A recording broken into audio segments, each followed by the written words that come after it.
प्यारे बच्चों, I hope आप एकदम मस्त होंगे।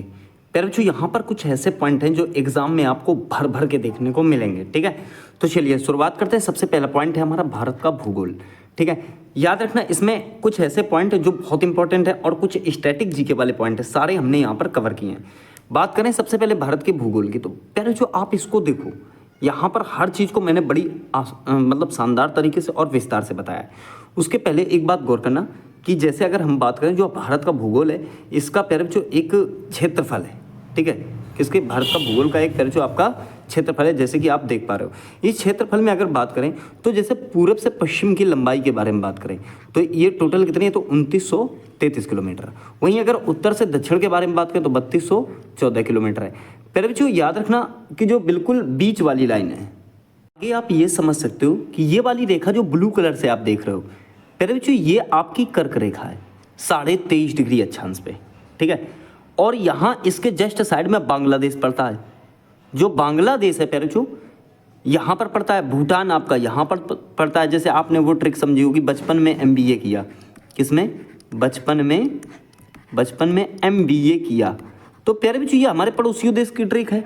बा से बांग्लादेश, चा से चीन, पा से पाकिस्तान, ना से नेपाल, M से म्यांमार, B से भूटान, A से अफगानिस्तान। आप ये समझो बांग्लादेश से सर्वाधिक मिलती है सीमा, सर्वाधिक लंबाई जो है वो 4096.7 किलोमीटर है। और लास्ट में है आपका A, इसमें आपका अफगानिस्तान प्यारे बच्चों इस जगह पड़ता है, तो यहाँ पर मात्र 106 किलोमीटर सबसे कम है। अफगानिस्तान से कितना है, मात्र 106 किलोमीटर सबसे कम है। सर्वाधिक क्या हो गया बांग्लादेश, तो सबसे कम हो गया आपका अफगानिस्तान। पाकिस्तान से 3323 किलोमीटर है। ठीक है, चीन से 3488 किलोमीटर, नेपाल से 1751 किलोमीटर। ठीक है, म्यांमार से 1643 किलोमीटर।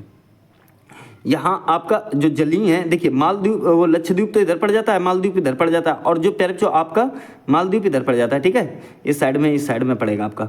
और जो श्रीलंका वो है, तो देखिए यहाँ कितने देश हैं, 7 देश हैं। 7 तो कैसे हो गए, स्थली 7 हो गए आपके स्थली, और 2 प्यारे बच्चों आपके होते हैं जली, एक मालदीव और दूसरा श्रीलंका। ठीक है, अब एक बात ध्यान देना कि इसके 4 बिंदु भी हैं।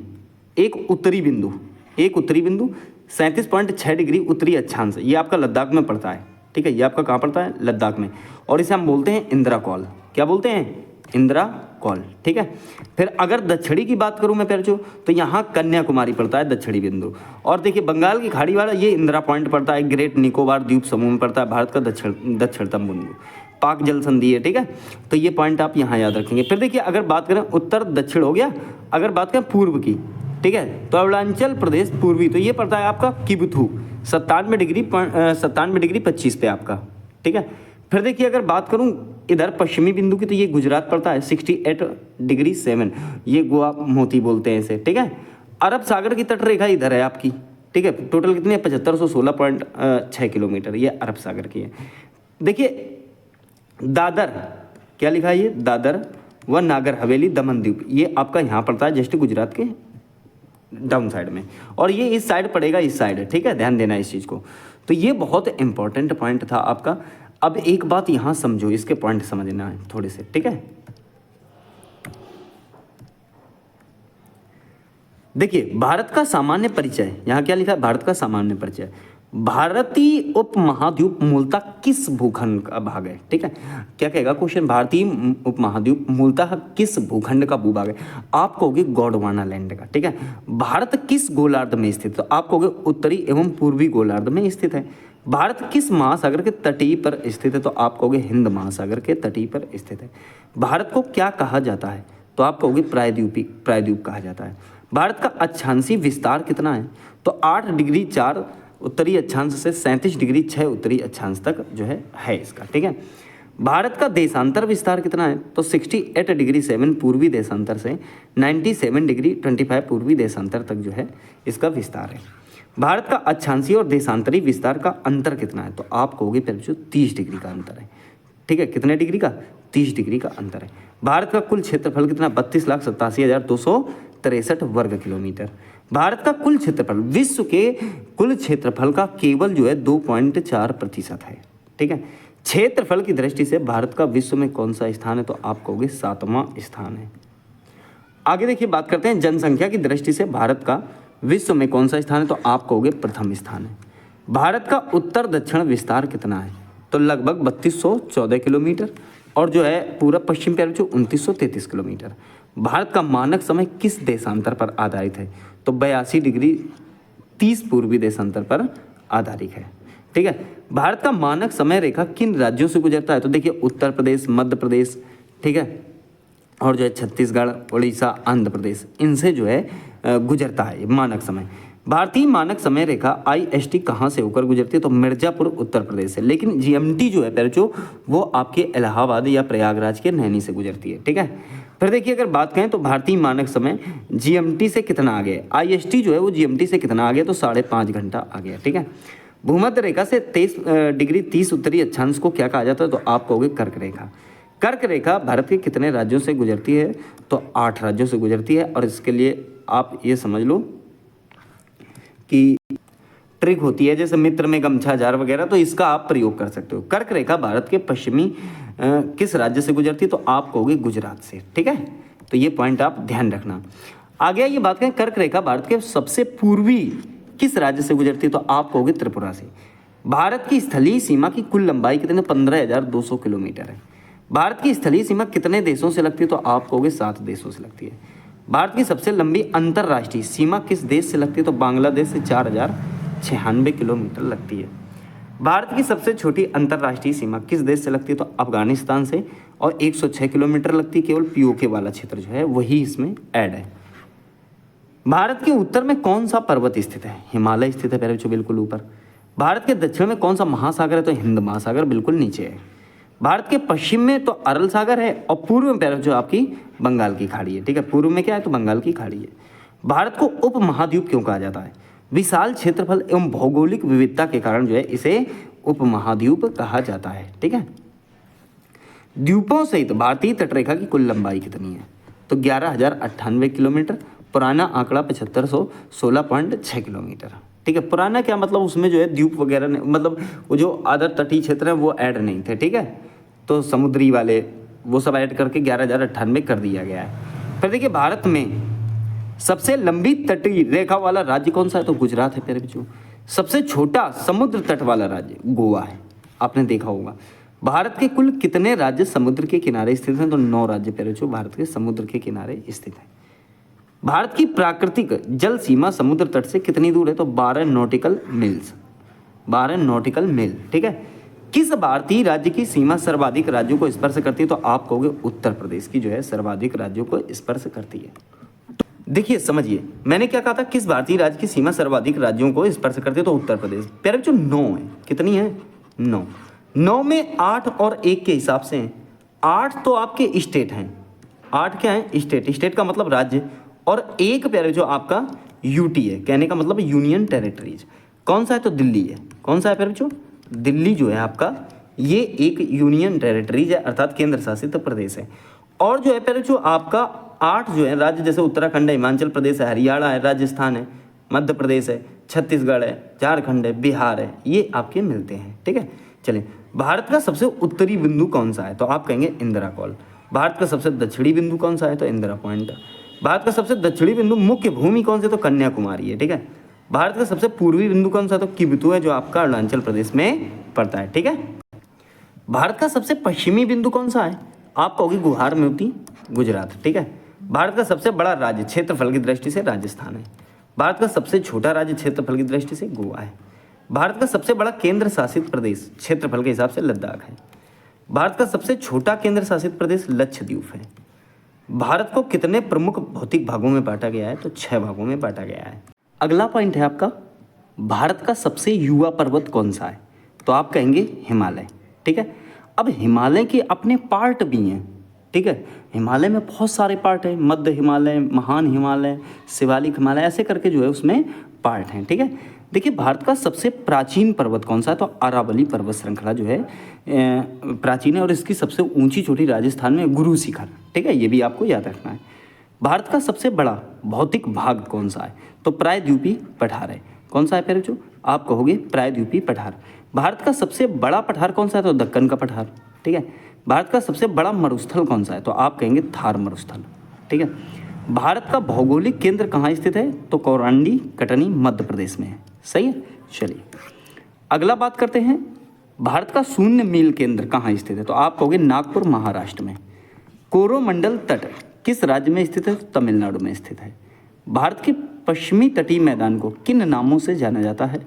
आप कहेंगे कोंकण तट, कन्नड़ तट और मालाबार तट के नाम से जाना जाता है। कौन से? तो पश्चिमी तटीय मैदान को। भारत का एक प्रवाल द्वीप समूह कौन सा है? तो आप कहेंगे लक्षद्वीप। अरब सागर में स्थित भारत के द्वीप समूह का क्या नाम है? तो आप कहेंगे लक्षद्वीप। भारत की मुख्य भूमि को रामेश्वरम द्वीप से कौन अलग करता है? तो आप कहेंगे पम्बन चैनल। ठीक है। आदम का पुल किन दो देशों के मध्य है? तो भारत और श्रीलंका के मध्य जो है आदम का पुल है।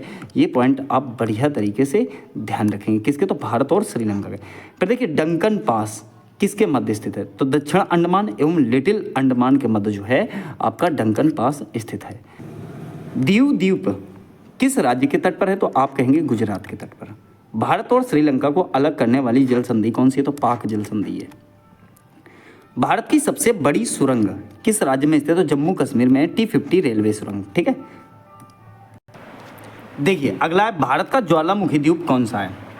बैरन द्वीप जो है ये भारत का ज्वालामुखी द्वीप है। शिव समुद्रम द्वीप किस नदी द्वारा बनाया गया है? आप कहोगे कावेरी नदी द्वारा। ठीक है।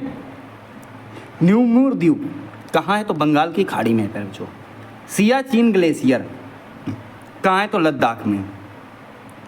किसे खाड़ी द्वीप कहा जाता है? तो अंडमान एवं निकोबार द्वीप समूह को। भारत के स्थल कृति मानचित्र को कौन सा संगठन जो है बनाता है? तो भारतीय सर्वेक्षण विभाग। भारतीय सर्वेक्षण विभाग की स्थापना कब हुई? तो 1767 ईस्वी में। भारत के कितने राज्य नेपाल के साथ जो है सीमा साझा करते हैं? तो आप कहोगे 5 राज्य। ठीक है। देखिए जल्दी से हम जीएसटी को रिवाइज कर लेते हैं। ठीक है। एक तो अप्रत्यक्ष कर है जीएसटी। कैसा कर है? तो अप्रत्यक्ष कर है। लागू कब हुआ? तो 1 जुलाई 2017 को लागू हुआ। थीम क्या है? One nation one tax. Brand ambassador किसे बनाया गया था? तो अमिताभ बच्चन को बनाया गया था। ठीक है। यह एक इंटीग्रेटेड है, कहने का मतलब है एकीकृत जो है टैक्स है अर्थात कर है। इसमें 17 टैक्स शामिल है और 23 उपकर शामिल है। ठीक है। जीएसटी लागू करने वाला पहला देश 1954 में फ्रांस है। भारत का जीएसटी मॉडल जो है ये किस मॉडल पर आधारित? तो आपको कनाडा के मॉडल पर आधारित है और तैयारी कर जो मतलब तैयार किया गया था इसे, उसमें राज्य और केंद्र के जो बीच रेशियो है उसके अंतर्गत इसे तैयार किया गया था। ठीक है। क्या है? रेशियो। अब एक बात समझो, तो 50-50 का है। कितने का है? 50-50 का है रेशियो। ये बात आपको याद रखनी है। ठीक है, याद रखनी है। फिर देखिए मतलब ऐसे बनाया गया है SGST 50 का और जो है आपका GST CGST वो भी 50 का। फिर देखिए GST के लिए हमारी संसद में 122वां संविधान संशोधन विधेयक जो है प्रस्तुत किया गया। 101वां संविधान संशोधन द्वारा GST को जो है ऐड किया गया। 3 अगस्त 2016 में राज्यसभा में इसे पास किया गया। 8 अगस्त 2016 में लोकसभा में इसे पास किया गया। 8 सितंबर 2016 में जो है राष्ट्रपति ने हस्ताक्षर किए और जो है GST को एक्टिवेट कर दिया। अब देखिए पहला राज्य कौन सा GST लागू करने वाला? असम। दूसरा बिहार है और अंतिम प्यारे बच्चों जम्मू और कश्मीर है। ये ध्यान रखना है आपको। देखिए GST काउंसिल का वर्णन किसमें किया गया है? तो आर्टिकल 279 के ए में। गठन कब हुआ? तो आप कहोगे 12 सितंबर 2016 में। ठीक है। कुल सदस्य कितने हैं? तो 33 इसमें जो है कुल सदस्य हैं। फिर देखिए टाइप्स ऑफ GST के कितने प्रकार हैं? तो आप कहोगे सर GST के 4 प्रकार हैं। CGST अर्थात central goods service tax, SGST state goods and service tax, UTGST अर्थात यूनियन टेरिटरीज, ठीक है, goods and service tax, IGST integrated goods and service tax, ठीक है, goods and service tax. Article 297A, ठीक है, इसमें जो है आपका ये 279 है प्यारे बच्चों, ठीक है। 297 तो आर्टिकल है ही नहीं, सही है। तो इसमें GST काउंसिल है, मैंने आपको ऊपर बता दिया था। देखिए आर्टिकल 246 का एक कौन सा आर्टिकल है? 246 का एक केंद्र सरकार को वस्तु एवं सेवा कर से संबंधित कानून बनाने का अधिकार है। फिर देखिए 269 का ए, इसमें IGST है, मतलब जो है integrated goods and service tax का। देखिए अंतरराज्य व्यापार पर GST केंद्र सरकार लगाएगी, ठीक है। तो अंतरराज्य पर जो आप ऐसे लिखना, उड़नतीरा बनाना इसे ऐड करके, ठीक है। अंतरराज्य व्यापार पर जो है GST केंद्र सरकार लगाएगी। और याद रखना ये एक प्रकार का IGST होता है, ठीक है। एकीकृत वस्तु एवं सेवा कर होता है, जो वसूला जाता है, लगाया भी जाता है, वसूला भी जाता है। बाद में केंद्र सरकार इस एकत्रित IGST राजस्व को उस गंतव्य राज्य के साथ जो है साझा करती है जहां माल या सेवा की खपत होती है, ठीक है। GST परिषद की सिफारिश पर इसका विभाजन होता है। क्या होता है? विभाजन होता है। GST लागू करने का सुझाव देने वाली समिति विजय केलकर समिति 2002 के अनुसार है, ठीक है। GST का ड्राफ्ट तैयार करने वाली समिति असीम दास गुप्ता जी हैं। GST में जो है कोड कितने होते हैं पैरचो? तो वो होते हैं, मतलब कोड में जो अंक होते हैं वो कितने होते हैं? 15 अंक होते हैं। अब देखिए GST.in का मतलब क्या हुआ? तो goods and service tax identification number, ठीक है। देखिए जब GST लागू हुआ तो 1 जुलाई 2017 को लागू हुआ, तब इसमें 5 मुख्य स्लैब थे। कौन कौन से? 0%, 5%, 12%, 18% और 28%, ठीक है। उसके बाद अगर बात करें अतिरिक्त विशेष दरें, तो जैसे 3% सोना और आभूषण पर था, 0.25% कच्चे हीरे के व्यापार में था, ठीक है। ये अलग से ध्यान देना है। तो ये मुख्य तो 5 ही स्लैब थी। शून्य में क्या था? जो आपकी रोजमर्रा वाली चीज़ें जैसे आपका दूध, फल, सब्जियां ये थी उसमें। 5% में खाद्य पदार्थ, साबुन, तेल, चाय, कॉफ़ी, ये सारी चीज़ें, पैकिंग वाला जो है फूड वगैरह होता है वो सब 5% पे था। 12% में आपकी जैसे रेस्टोरेंट की सेवाएं, प्रोसेस्ड फूड है, दवाएं हैं, कॉस्मेटिक है, ये सब 12% पे। 18% में अधिकतर इलेक्ट्रॉनिक्स चीज़ें थी, ठीक है। 28 में पहले जो लग्जरी कार है, शराब, सिगरेट, पान मसाला वगैरह ये था। लेकिन होता क्या है, समय बदला तो 2.0 लागू किया गया, ठीक है। 2.0 लागू किया गया। दिन आया 22 सितंबर, कौन सा? 22 सितंबर 2025, ठीक है।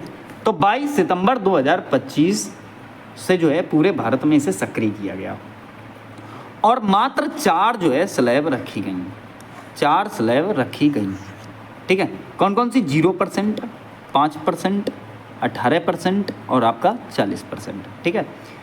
देखिए जो आपका 0% वाला रहा ये शून्य कर रहा, ठीक है।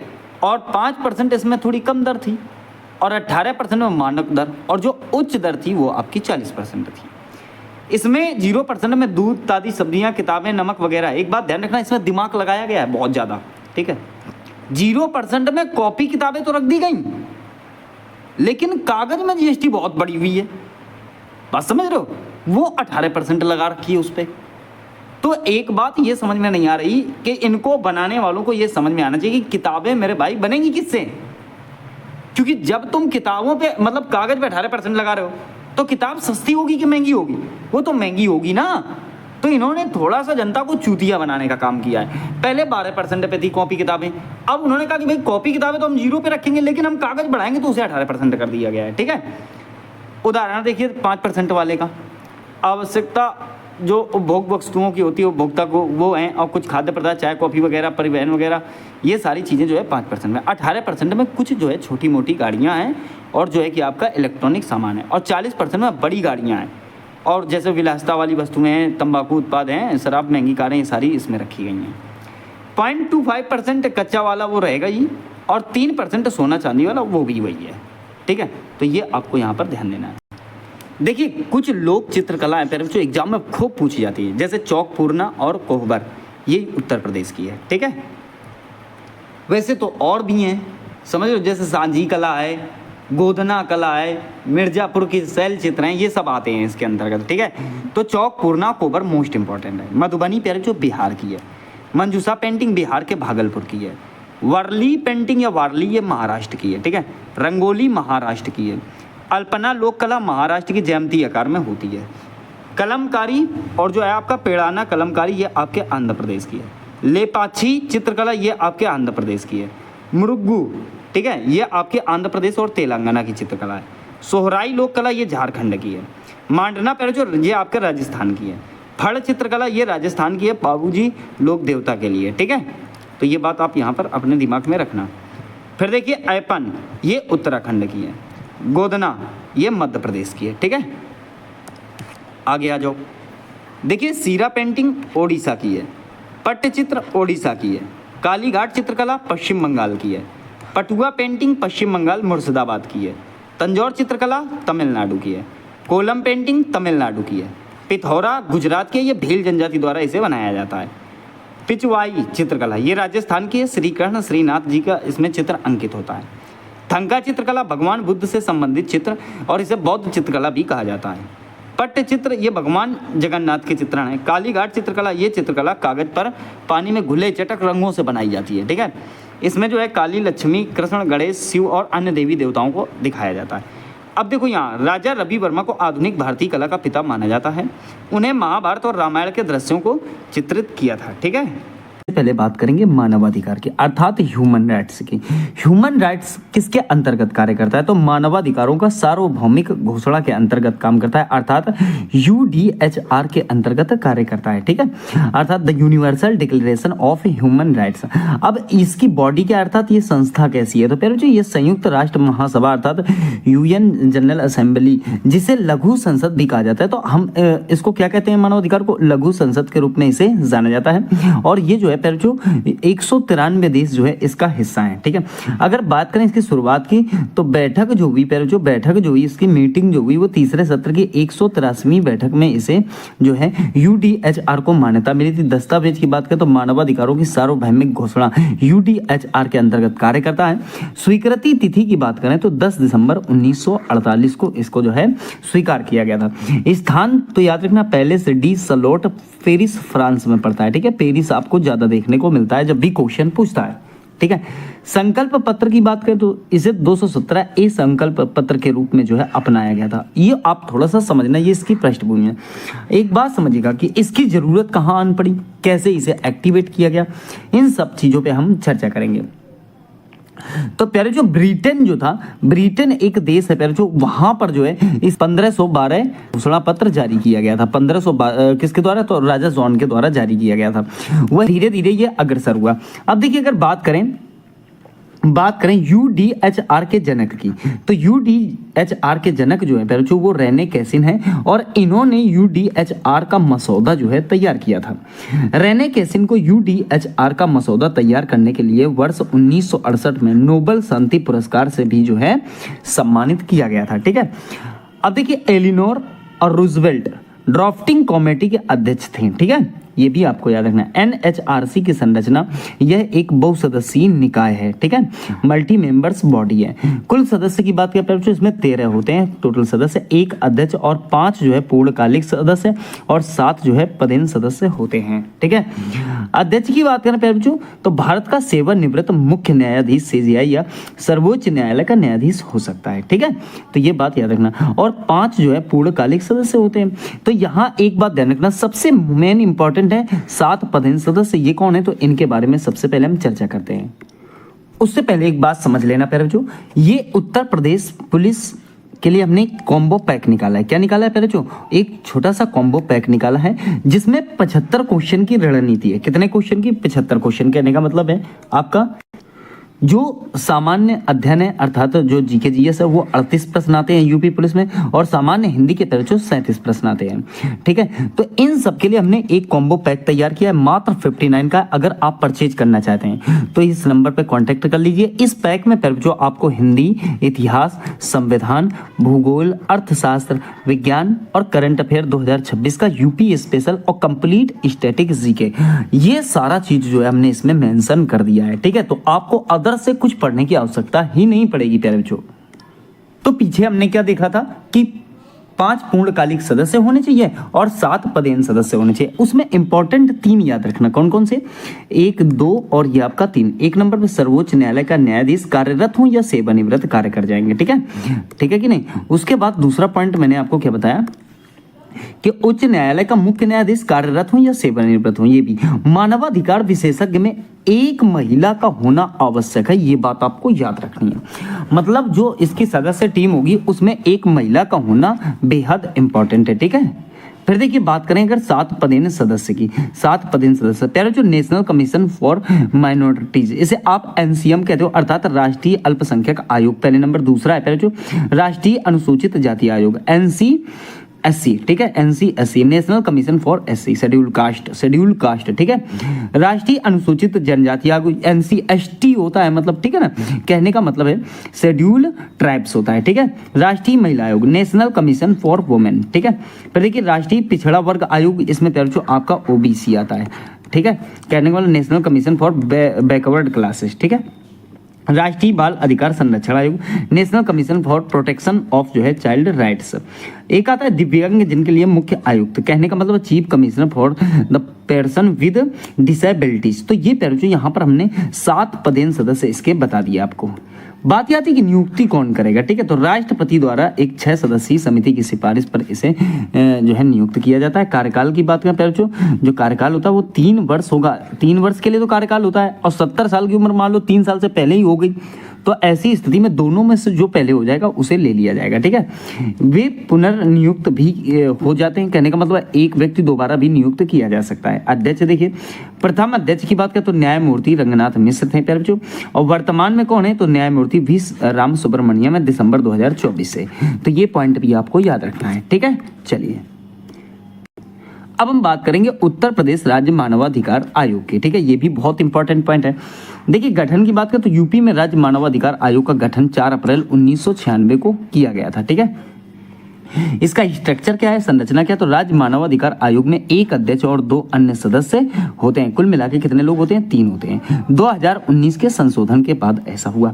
अध्यक्ष की योग्यता की बात करें तो उच्च न्यायालय का सेवानिवृत्त मुख्य न्यायाधीश या उच्च न्यायालय का सेवानिवृत्त न्यायाधीश जो है इसके अध्यक्ष की योग्यता रख सकते हैं, ठीक है। कार्यकाल पहले 3 वर्ष से 70 वर्ष की आयु तक। वर्तमान अध्यक्ष अगर उत्तर प्रदेश की बात करें तो न्यायमूर्ति बालकृष्ण नारायण प्यारे, और इसका मुख्यालय जो है वो लखनऊ है, ठीक है। और कहाँ का होगा तो TC 34 विभूति खंड गोमती नगर, ठीक है। तो ये बात आपको याद रखनी है। तो प्यारे बच्चों चलो बात करेंगे नारों की। किसकी बात करेंगे, तो महत्वपूर्ण कथन एवं जो है आपके नारे।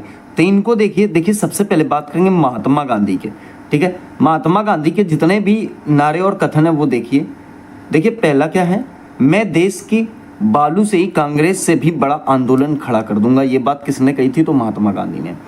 दूसरा, भारत का विभाजन मेरी लाख पर होगा, जब तक मैं जीवित रहूंगा तब तक भारत का विभाजन नहीं होने दूंगा। तीसरा, यह एक ऐसा चेक था जिसका बैंक पहले ही नष्ट होने वाला था, ठीक है। चौथा, भारतीय संस्कृति पूरी तरह से हिंदू है, न इस्लामी है और ना ही कुछ अन्य, वह सब का एक संयोजन है, ठीक है। आगे देखिए, कायरता से कहीं अच्छा है लड़ते लड़ते मर जाना। ये बात किसने कही थी, कायरता से कहीं अच्छा है लड़ते लड़ते मर जाना, महात्मा गांधी ने। अगला है, हमने घुटने टेक कर रोटी मांगी किंतु उत्तर में हमें क्या मिले, पत्थर मिले। देखिए महात्मा गांधी ने कहा राजेंद्र प्रसाद भारत के अजात शत्रु हैं, ठीक है। प्यारे बच्चों ये कथन कर रहे हैं हम। देखिए बाल गंगाधर तिलक की बात करें तो देखिए, स्वतंत्रता मेरा जन्म सिद्ध अधिकार है और मैं इसे लेकर रहूंगा। दूसरा, यदि हम साल में एक बार मेढक की तरह टाटा आएंगे तो हमें अपने प्रयासों में सफलता नहीं मिलेगी, ठीक है। टाटा आएंगे का मतलब टराएंगे लिखा है। ये क्या लिखा है प्यारे बच्चों, टराएंगे। कहने का मतलब है यदि हम साल में एक बार मेढक की तरह टराएंगे तो हमें अपने प्रयासों में सफलता नहीं मिलेगी, सही है। हमारा आदर्श दया याचना नहीं आत्मनिर्भरता है। अगला है, भारतीय राष्ट्रीय कांग्रेस भीख मांगने वाली संस्था। ये बात किसने कही थी, तो बाल गंगाधर तिलक ने, ठीक है। यदि ईश्वर अस्पृश्यता को सहन करने लगे तो मैं ऐसे ईश्वर को भी नहीं मान्यता दूंगा। तो प्यारे बच्चों 2 समझ लिया आपने, महात्मा गांधी और बाल गंगाधर तिलक, सही है। अगला देखिए बात करेंगे भगत सिंह की। तो इंकलाब जिंदाबाद भगत सिंह का है। क्रांति का अभिप्राय बंदूक और पिस्तौल नहीं, ये भी भगत सिंह का है। जिंदगी तो अपने दम पर ही जी जाती है, दूसरे को कंधे पर तो सिर्फ जनाजे उठाए जाते हैं, ये बात भी भगत सिंह की है। अगला है, क्रांति की तलवार में धार वैचारिक पत्थर पर रगड़ने से होती है। अगला है प्यारे बच्चों जवाहरलाल नेहरू का। आराम हराम है किसका, तो जवाहरलाल नेहरू का। देखिए मैं स्वभाव से ही समाजवादी हूँ, ये बात भी जवाहरलाल नेहरू ने कही। फिर देखिए अगला है हमने सिर दर्द से छुटकारा पाने के लिए सिर कटवाना बेहतर समझा। फिर है क्रिप्स शैतान के वकील हैं। तो देखिए क्रिप्स मिशन एक ऐसे बैंक का चेक है जो टूट रहा है। तो प्यारे बच्चों ये बात आपकी समझ में आ गई होगी। देखिए अगला क्या है, सुभाष चंद्र बोस देख लीजिएगा। दिल्ली चलो सुभाष चंद्र बोस ने कहा, तुम मुझे खून दो मैं तुम्हें आज़ादी दूंगा। फिर देखिए सुभाष चंद्र बोस का तीसरा, भगत सिंह और इकबाल का एक ही अर्थ है, कहने का मतलब है दोनों का मतलब एक ही है।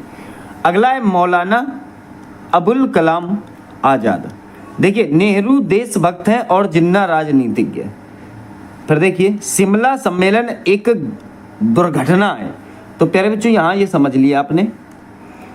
आगे देखिएगा, मेरे शरीर पर पड़ी एक एक लाठी ब्रिटिश साम्राज्य के ताबूत में कील सिद्धोगी, लाला लाजपत राय ने कहा था। एवो ह्यूम स्वतंत्रता के पुजारी थे, ये बात भी लाला लाजपत राय ने कही थी। देखिए अगला, समूचा भारत एक विशाल बंदी गृह है, चित्तरंजन दास ने कही थी। मैं विद्रोही हूं, स्वराज विद्रोह आवश्यक है, ये बात भी चित्तरंजन दास ने कही। मैं विद्रोही हूं, मैंने कांग्रेस से विद्रोह किया है, ये बात भी चित्तरंजन दास ने कही। वंदे मातरम का नारा बंकिम चंद्र चटर्जी ने दिया था। ठीक है, किसने दिया था, तो आप कह सकते हो कि बंकिम चंद्र चटर्जी ने दिया था। सही है। वेदों की ओर लौटो स्वामी दयानंद सरस्वती का है। देखिए जो स्वदेशी राज्य होता है वह सर्वोपरि एवं उत्तम होता है, ये बात भी स्वामी दयानंद सरस्वती की है। अगला देखिए, यदि हम पाकिस्तान की मांग स्वीकार नहीं किए तो देश में अनेक पाकिस्तान बन जाएंगे, वल्लभ भाई पटेल ने कही थी ये बात। देखिए जिन्ना विभाजन चाहते हैं या नहीं, हम स्वयं विभाजन चाहते हैं, ये बात भी वल्लभ भाई पटेल ने कही थी। ठीक है। फिर देखिए असहयोग आंदोलन मूर्खतापूर्ण विरोध है, ये बात एनी बेसेंट ने कही थी। राष्ट्रीय कांग्रेस का जन्म मातृभूमि की रक्षा के लिए प्रमुख भारतीय तथा एवो ह्यूम साहब के द्वारा हुआ है, ये बात एनी बेसेंट ने कही थी। अगला देखिए, सारे जहां से अच्छा हिंदुस्तान हमारा, ये बात मोहम्मद इकबाल ने कही थी। फिर देखिए अगला, सरफरोशी की तमन्ना अब हमारे दिल में है, ये बात राम प्रसाद बिस्मिल ने कही थी। फिर है भारत भूख से मर रहा है, ये बात दादा भाई नौरोजी ने कही थी। फिर अगला है, कांग्रेस का अधिवेशन 3 दिन का तमाशा है, ये बात अश्वनी कुमार दत्त ने कही थी। फिर देखिए, पब्लिक सेफ्टी बिल भारतीय गुलामी का नंबर 1 विधेयक है, ये बात मोतीलाल नेहरू ने कही थी। फिर देखिए अगला, गोखले स्वशासन के महान देवदूत थे, ये बात भी मोतीलाल नेहरू ने कही थी। अगला है, मैं स्वाधीन भारत में मरना चाहता था परंतु मेरी इच्छा पूर्ण ना हो, ये बात मोतीलाल नेहरू ने कही थी। अगला है, कांग्रेस की आवाज जनता की आवाज नहीं है, फिरोज शाह मेहता ये बात कहते हैं। भारत ने अपनी आवाज कांग्रेस से पाई है, मदन मोहन मालवीय ये बात कहते हैं। मैं भारत का भिखारी हूं, मदन मोहन मालवीय ये बात कहते हैं। अगला है, पाकिस्तान का निर्माता अली जिन्ना या मोहम्मद इकबाल नहीं बल्कि लॉर्ड मिंटो था, ये बात डॉक्टर राजेंद्र प्रसाद जी ने कही थी। देखिए हिंदू मुस्लिम मुख्यतः 2 राष्ट्र हैं, वीर सावरकर जी ने कही थी। हमें पाकिस्तान अथवा आत्महत्या में से एक को चुनना है, गोविंद बल्लभ पंत ने कहा था। हिंदुस्तान तलवार के बल पर ही जीता गया है तथा तलवार के बल पर ही इसकी रक्षा की जाएगी, ये बात एल्गिन द्वितीय ने कही थी। अगला है, हम अल्पसंख्यकों की रक्षा के लिए प्रतिबद्ध हैं लेकिन अल्पसंख्यक की इच्छाओं को बहुसंख्यकों पर थोपा नहीं जा सकता, लॉर्ड एटली ने कही थी। गांधी अर्धनग्न फकीर हैं, ये बात विंस्टन चर्चिल ने कही थी। गांधी मुस्लिम गोखले बनना चाहते थे, ये बात मोहम्मद अली जिन्ना ने कही थी। अगला है, क्रिप्स मिशन पाकिस्तान का उपहास है, ये बात मोहम्मद अली जिन्ना ने कही थी। फिर है, तिलक भारतीय अशांति के जनक हैं, ये बात सर वैलेंटाइन सिरोल ने कही थी। अगला है, अरविंद घोष भारतीय असंतोष के परिणाम है, ये बात सर वैलेंटाइन सिरोल ने कही थी। अगला है हिंदू और मुस्लिम भारत माता की दो आंखें, सर सैयद अहमद खान ने कही थी। फिर देखिए, अगर मनुष्य में दिव्यता हो सकती थी तो वह नौरोजी में थी, गोपाल कृष्ण गोखले ये बात कहते हैं। फिर करजन ने वही किया जो औरंगजेब ने किया, ये बात गोपाल कृष्ण गोखले कहते हैं। अगला, इंग्लैंड हमारा पथ प्रदर्शक है, ये बात सुरेंद्र नाथ बनर्जी ने कहा था। असहयोग आंदोलन एक मूर्खतापूर्ण विरोध है, ये बात हमने बताया था पीछे, एनी बेसेंट ने कही थी।